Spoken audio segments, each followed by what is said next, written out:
Oh, I'm Woifi. Sorry. I got carried away. It's nothing new. We're back with a new episode of your favorite podcast. Woohoo! Translating love. And we don't know what to translate anymore. What? I don't know. How was your day? Good. Yeah? It was a little busy and at work, but it was good. How's your day? It was good. I'm all tired. Me too. And I'm super hungry right now. Me too. But yeah, we'll take care of that later. First the hungry thing and then the tiredness. Yes. Yes. Yes. I lost the train of my thought. My train of thought. My train of the thought. Not the train of my thought. The train but of the that thought. technically also works. It's just not how I would say I it. lost my thought of the train. Oh, were you thinking about a train and you Yeah, lost it? I I'm lost it. sorry. Maybe thank people? Is that what you were going to Nah, I don't want to do it in the beginning anymore. I just want to do it at the end. say? Oh, okay. So all you people out there, we're not thanking you yet. No, you have to wait until we thank you. You have to earn it. But I want to say we got some lovely feedback from the last couple of episodes. Yeah. Some feedback from people we know and some feedback from people we don't know. And we appreciate it. Yeah. We really do. And since we're just here in this basement talking stuff and we always get like this lovely little like, hey, I like this episode, or I listened to this new episode and I really liked it, or Do all stuff of our like that. listeners have really high-pitched voices? No, some are like, Hey, I liked that episode about that stuff and I really liked that. It was really cool. yeah, Although one that I thought was really funny is we typically get feedback from women that's true. most often, but one of the first feedbacks that I got from a male was the sex episode. That's funny. That's we, since we are having a podcast and everything is pretty legit around here. We have insights in all the like statistics of the podcast, and it's funny because we obviously look into that and see, okay, that episode or that specific topic is like more received or well received than other ones, and then we also look into why, and we can see like the age group, and we can see a male, female, or non-binary, yeah. And it's interesting because some topics obviously lean towards a more like female or male audience, and with some topics you're like, you would think you would, I don't know, reach more male or female, and then it's the opposite. It's funny. It's interesting. But I correct myself. I don't think it shows non-binary because that's another gender. No, I think it's not it's just, specific, non-specific or something. Yeah. Yeah, because non-binary is like non-binary. There's cis. Yeah. There's No, it's a non-specific. Which, by the way, I'm super interested in educating myself more about that kind of thing, and if someone's out there, because it's important to me too that I use proper pronouns and address people in the correct way. And so if there's someone out there who knows a lot about it, who wants to be on our podcast, I would love to do an episode about it. That would be cool. Because I think that also relates to the human relationship and changing and learning together. So if there's someone listening out there who has more knowledge about all of that, like male, female, cis, non-binary, all of that, and you would want to be on the podcast and teach us something, that would be lovely. Yeah. So that's something cool. I would really like to learn more about.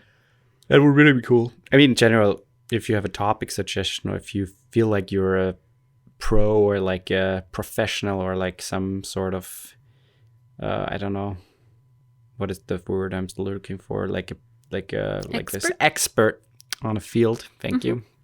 I'm obviously not an expert in words.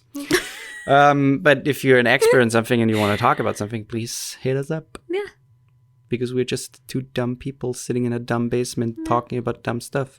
And also back to the gender thing quickly. I hope that everyone out there feels included when we're talking. I personally try really, really hard. If we say something like he, she, I like to throw in they as well, because I want everyone to feel included. We all love you. So I No matter hope what. you know that my intentions are good and that I might not do it all the time, but I'm trying and I'm learning. Yeah, we all love you, and you're all part of this thing. Yeah. So what is our topic today? Today's topic is I mean, I don't know if it's so interesting, but it might be for some people. We'll see. Maybe our conversation makes it interesting. Right. So today's topic is like inner and outer needs. Inner and outer needs. I don't think that's quite how I'd phrase it. But inner and outer needs in a relationship or off a relationship. Basically, like the needs within a relationship that you need from your partner or that you need in the relationship, like together, I guess. And also your own personal independent needs, but while in a relationship, and finding like the balance between those, because I think that can get kind of hard. But that again does not specific mean like in a romantic relationship. That can also mean like in a friendship relationship or like in a relationship with family. Yeah. Right. Because they're obviously, I mean, with like a friend or like with a family member, it's easier to part those two needs or to distinct those two needs and to say, okay, I need that right now or I need that right now. But when you're in a romantic relationship, you tend to grow together and you tend to want to do everything together, which is nice, and spend more time together, which is also nice. But you tend to then also sometimes neglect your own needs. Right. And that can be problematic in the future in your relationship or in future relationships. I mean, if you don't know how to address your own needs and look after yourself a little bit. We talked basically briefly about it in being happy and also being yourself or something like that. Was there? I don't know. Or just being happy. But being happy. I think it was happiness just, or what it was. Yeah, we talked about it there because it's an important part to have your own identity and to not be so dependent on someone else. Yeah. Not only because it's not good for the relationship or can be not good for the relationship, but also because it's not good for yourself, for your needs. But yeah. Explain maybe what needs in a relationship are. I mean, or what from my opinion, I guess. Yeah. Sure. Because everyone's are different. So, like for me, I mean, I'd have to think about it. For me, my needs in a relationship are that my partner puts in the same amount of effort into it that I do, like into the relationship overall. I also personally, from my partner, need like, and we talked about this in the love languages, like physical touch and words of affirmation are really big for me. And spending time with each other that's not like quality time, that's not like on phones, or that's not just part of your daily routine. So like a once in a while kind of I think I don't know though. I think being included in their friend circle and feeling like we don't have two completely separate friendships, like we can share friends, you know. I think that's also important. I don't to me. like to do that. I know you take away all my good friends and I'm left with the shitty ones. That's nice. And yes, I'm talking about you. No, I'm not saying his name. No, I'm kidding. No, but I think a good point here is already to maybe if you are not super aware of what your needs of a relationship are, go listen to the podcast episode of the five love languages and maybe also read about it on the website. And just maybe write down or just think about it. What's something that you want out of a relationship and your needs. But like something you don't want to compromise on, right? Like something that you wouldn't be with somebody if they couldn't provide that, or if they couldn't fulfill that need. Right, because I think knowing that makes it obviously with you know, but knowing that makes it easier to express that. And to also see if like someone can provide that, can give you exactly what you need in that sense. And obviously you shouldn't have like super high expectations of somebody. Nobody's perfect, but obviously not. But there are some things that we all need in relationships and that we want in relationships. And I think it's important to find somebody who is either on the same page as you with that, or who is willing to do those things to make that better. I mean, that's like putting in the work. If you talk about it, hey, I need that from you, or I need that to happen more often, or stuff like that, then I think if it's something that is fair to ask for, then the person who loves you is probably willing to put in the work and effort to say, yeah, sure, I'll try to give you that more, or something like that. What are things that in a relationship for you that you need? Money. Just money, plainly money. There's nothing else. Maybe some food once in a while. No. I mean, we talked about it in the love languages. For me, a big part is just little gestures, things that someone does.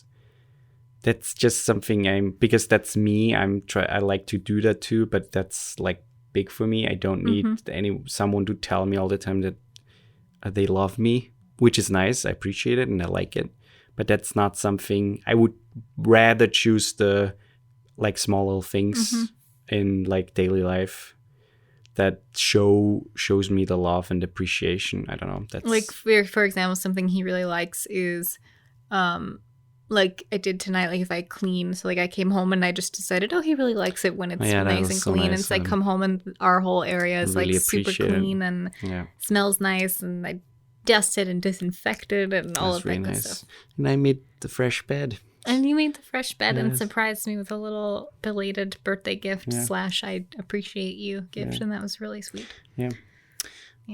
So but something like that, for example. And there's a mosquito. There's a mosquito. Go the fuck away. If you hear a loud clapping sound, it's because we're trying to. I think I slapped get rid of it. So, but I mean, there are obviously different things.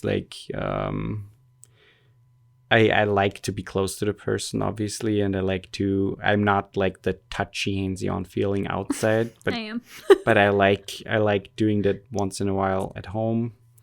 I like to not out in public because I'm embarrassed being with her. Right. Depends how beautiful the person is, obviously, but now we're talking about me. Yeah. We're not talking about other random people that you might be with. No. I just again lost the train of my thought. But I don't know. I can't. It's really hard for me to specify those things because I know what I need, but I don't know if I should have maybe written them down. I did not.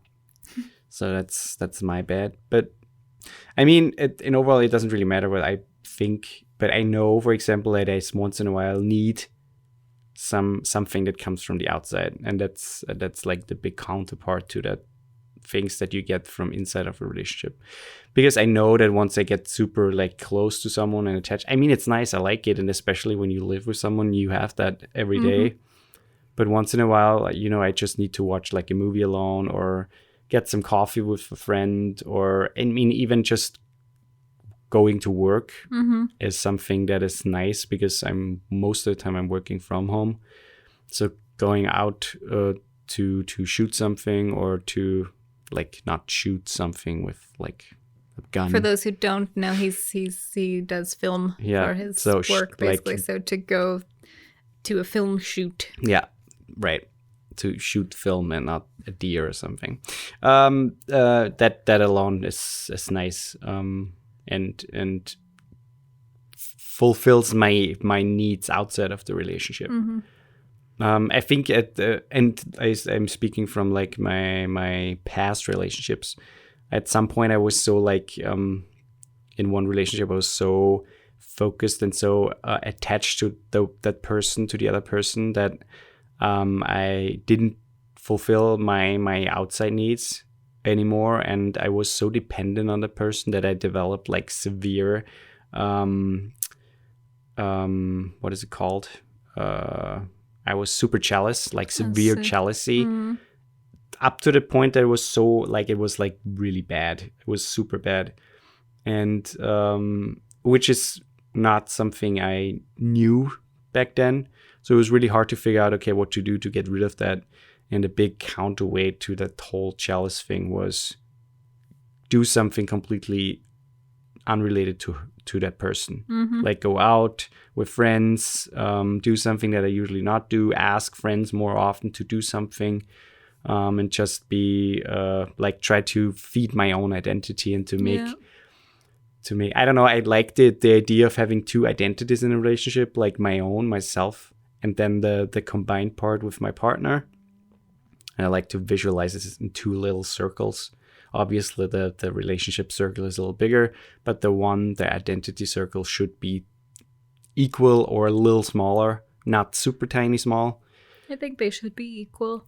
Yeah, because it's hard to make them equal. There's some quote, and I'm not going to do the quote justice. I'm just going off the top of my head, but there's some quote about how basically what it means to be in a relationship is two separate lives coming together to form a third life. Yeah. So it's you still have you each have your individual lives apart from each other, but you also built this life together.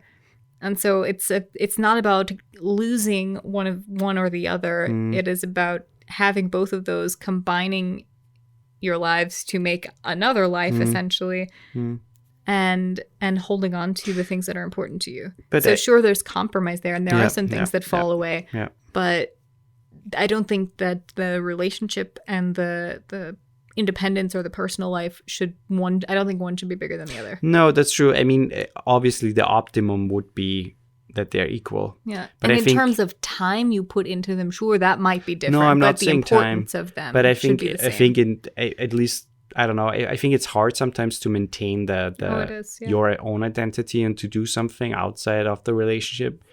Because especially when you live with them, or if you have a kid, it makes it hard to just say, hey, I'm just doing that, because it has to be okay with the other person. And obviously, if you have a kid, there are lots of other responsibilities. But I think it's also good to just tell the other person. And I think that's something that a lot of people, at least younger people, don't see or don't do as much, is to tell the person, hey, if you rather go out tonight, or if you rather just see the person alone or whatever, then just do that. Or if you want to go see a movie alone, then do that. First of all, show the other person that it's totally fine, and I like for you to have the time alone. And also because sometimes they don't even think about, hey, maybe that's something I would need right now, something that I would like right now. I don't know. It's just my opinion. Yeah, I think it's from the outside, like from my side of it, it's hard for me to tell when you're really needing that. When you really need it, I can tell. Like there are sometimes when it's pretty obvious. You're like, hey, how are you doing? I'm fine. Don't ask me. It's not that bad. You don't get super snappy or something. But sometimes I can just tell. I get this feeling for me like, I feel like he needs some time by himself. But I think it's also important if you need that time, because for me personally, I don't need it as much as I think you do in terms of like time on my own, or I'm going to do this by myself. And I mean, there are occasional times where I'll go out. I mean, I don't have a lot of time these days, but there are occasional times that I would go out and like meet somebody for coffee, but I don't need that as often. Like I don't feel like that's super missing in my life, but I've always been that way. And so I think for you, it's, I don't know. I think that it's important because I don't need it as much as you do. And I'm also a more sensitive person. I think that it's also good on your side when you say that you need that time to say it in a way that doesn't make it seem like you don't want to spend time with me. I mean, that's hard sometimes, sure. No, it is hard, but I don't know that it's just because I'm a more sensitive person, but I think you also, as an Austrian, have a more direct way of speaking, which I find from a lot of Europeans. Where they're just, I mean, look at my brother's wife is from Holland. And everybody in Holland is just, they're super direct. Like super direct. I wouldn't say everybody. Okay, everyone that I've met, and Naomi, my brother's wife, also says that it's common in Holland that they're just direct people. That's how they are. They don't mean it in like a mean way or something. I think it's also just a language. It's an upfront language. Yeah, but that's the same with German. Yeah. No, that's what I mean, yeah. Yeah. So I don't know. I think that's also important to like be aware of how you say things and not just I'm doing this alone or I'm going to do this and you're not coming or yeah. Sometimes which I you don't. I don't like to talk around the hot. What is it called? Den heißen Brei herumreden oder Rede den heißen Brei herumreden. Brei, is it like a brew? Or Nah, it would be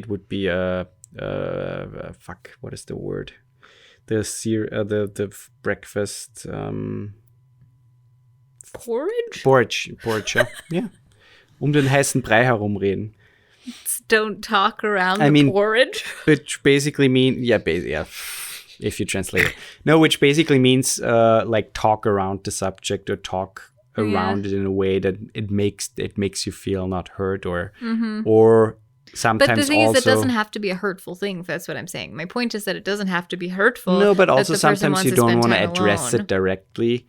Like if you want to like, for example, if I would say I want to spend time alone tonight and meet like Andy or someone else alone, then I could say, hey, I'm going to meet him alone tonight, which is totally upfront and which is something I'm going to do.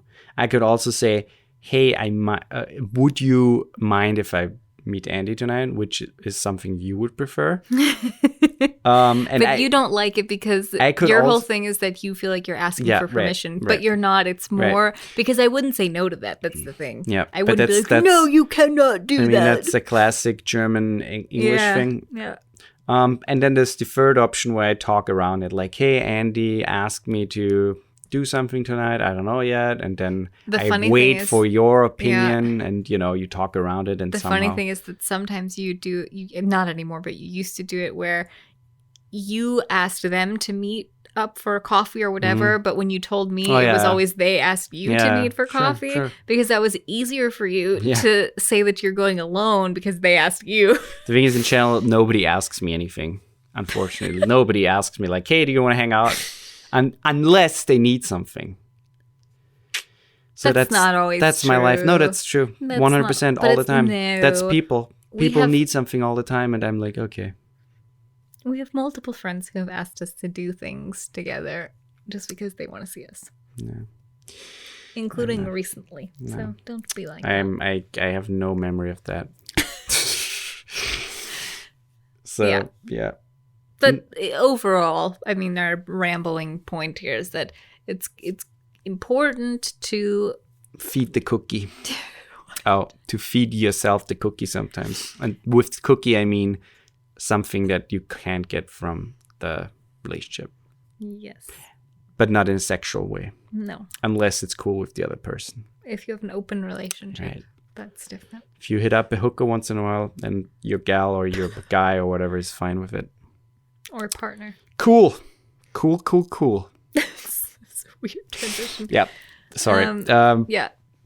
Yeah. But I mean, in terms of myself, I don't really need that much outside of relationship. I probably do, and I do those things without realizing that I do them. The thing is, a lot of times I do like crafting stuff, and that for me is like that's nice for me. Like I do macrame or I crochet or something, and that's stuff for me. But it's always super nice for you if you meet someone alone and you talk with them for 1-2 hours or longer. Sure, but that's not something, like I said, that's not something I need super often. No, it's nice when it happens, but I'm not. But that's what I'm saying. It's not something you need, but once in a while you can ask for it. The thing is, I do think that I need it. I just don't need it as often as like other people might. Yeah, but the thing is, I don't need it that often, but I once in a while think, oh, it would be nice, and I just treat myself to that. Sure, but you also don't do it that often either. No, I know. I wish it would be more often. I really do wish, but people, you get older and people get kids and stuff, and nobody has time for me, and I'm sitting in my basement watching movies alone and crying myself to sleep. He doesn't actually do it. No, I'm not. We go to bed at the same time, which I think is really cute. Sometimes I don't like that. Sometimes I feel like, but it's your choice. No one forces you. I know, but then I watch YouTube video or something else, and then you're like, hey, where are you? I'm waiting for you. That's not at all an accurate description. Sometimes I get this you make the impression that we're going to bed, And by then, not going to bed. And then I go to bed and I'm like, do I turn the light off? Because we have like a little, it's not like the light for the room, but we just have like a little, I don't know, night It's light. a light. It's not really a night light. That sounds like we're scared of the dark. But it's a light. It's just a little like LED light, but it's really soft. But it's like, do I turn the light off or is he coming in soon? I don't know what I should do. Right. And so then I just text you if it's been like 10 minutes and I want to go to sleep. She has the approval. She has to get the approval of me. No, it's more about because you're so loud that if I go to bed, it's not true. I have to know, okay, if he's coming within the next 10 minutes, I'm not going to try to fall asleep because if I fall asleep within those 10 minutes, I'm going to be woken up when he comes back. But if he's coming to bed in like 40 minutes or more, then I'm like, okay, then I can go to sleep. Actually, I would be really interested in if whoever is listening right now, please hit us up on our Instagram or use the email address in the description of the podcast and tell us if you go to bed at the same time if you're in a relationship. And if not, why? Please tell us. I would be really interested in that. But other than that, I think we're through. Right? Yeah. It's a shorter one this time. Yeah. But the takeaway, make time for the things that are important for your partner and important for you in the relationship, things that you need in the relationship. And also give them the time. And give them the time, but also, and take them seriously. And also make the time to do the things for yourself that are important for you to have time with yourself, because that's also important. And pooping does not count as time for yourself. It can. Some people really enjoy a good poop. Yeah, sure, but it's like 2 minutes or 1 minute or... If it's a really good poop, it's less than that. And so I wouldn't count that because that's not enough. Yeah, but we're also vegan and those poops go a little faster. For people who aren't, it takes a little longer. I know men. Depends if you have. I know men who sit on the toilet for 30 minutes at a time. Yeah, because fucking phones. But also if you have like really bad diarrhea, it goes fast, like at a dam, the water thing opens and it just flashes out. Sorry. Or like the elevator doors in The Shining. Yeah, something like that. I would put that image more towards like really bad period. Like really bad, like so bad that you get like all white and pale and people ask like, what's wrong with you, you look sick, honey. And then you're like, I just had super big period blood loss. No biggie. You know, I love when men talk about periods. I think it's funny.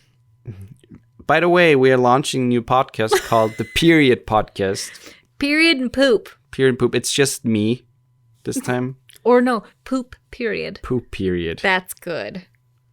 Oh my God. So we talk about all things poop, but we also talk about all things period. And if you should be concerned if you mix poop and period. What? Like mix them? No, but I think it happened once. Like you have your period and you poop and you don't know that you have your period, and all of a sudden you see like blood in your stool and you're like, oh no. It doesn't work that way because what? That doesn't happen. What's going? They're two separate things. I'm aware, Your but they land in the same toilet.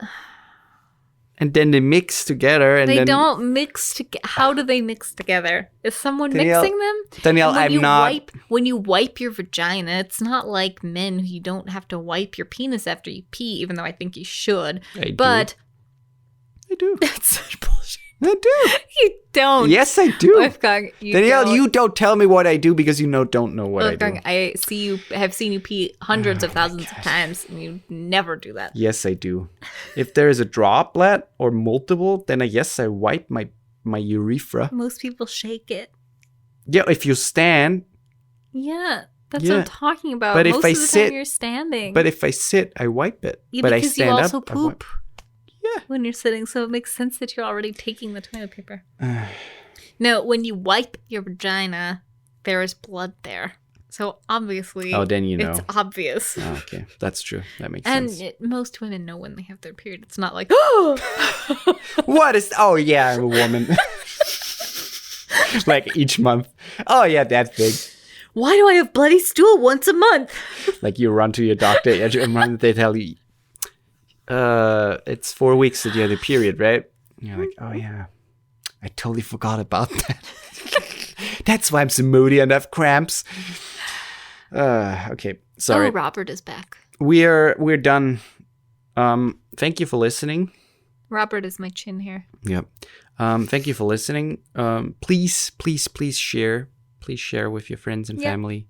And we would really appreciate if you follow us or On follow. Instagram. No. Follow the podcast or subscribe to the podcast and like it or review it on Apple Podcast or Stitcher. And again, please share. Please share. That would And really follow be... us on Instagram. We have an Instagram now. If you have an Instagram, if you're interested it's in it. at Translating Love Podcast. Yeah. You don't really get any big informations on that channel, but it's fun and it's a cool way to communicate with us. Sometimes we post funny quotes from nice quotes or whatever. And you also know when there is a new episode out. Yeah, we always post things. Nice. Maybe it'll grow a little bit. Right. So yeah. Yep, that's it. Bye. Bye. Bye.